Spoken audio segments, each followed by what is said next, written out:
አከራይ ለተከራይ ቤቴ ልቀቅልኝ ወይም ዋጋ ጨምርልኝ ይለዋል።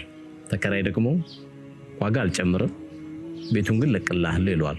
አከራይ በቃ ምትለቅልኝ ከሆነ ነገ ብትለቅልኝ ብሎ ያስጨንቀዋል። ተከራይም ምንም ችግር የለም ምችለውን ሁሉ ሞክራለሁ ነገ ለቅልሃለሁ ይለዋል። ይህ ክስተት የተከሰተው እንግዲህ ቱርክ ላይ ነው።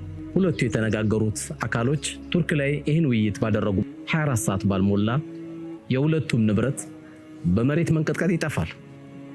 አከራዩም ተከራዩም ከዛ ሁሉ ከጠፉት ንብረቶች አላህ አትርፏቸው ሁለታቸው መንግስት ባዘጋጀው ላስቲክ ቤት ውስጥ ይገናኛሉ።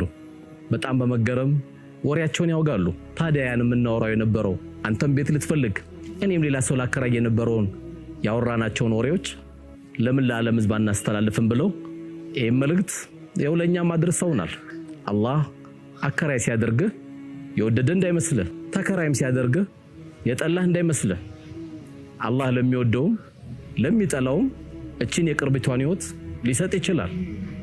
ነገር ግን ከኛ የሚጠበቀው በቀናት በሰዓታት በሰከንድ የሚፈጠርብን ነገር አናቀምና ለሰው ልጆች ሁሉ መልካም እንሁን። ወጀዛኩሙላህ ኸይረን።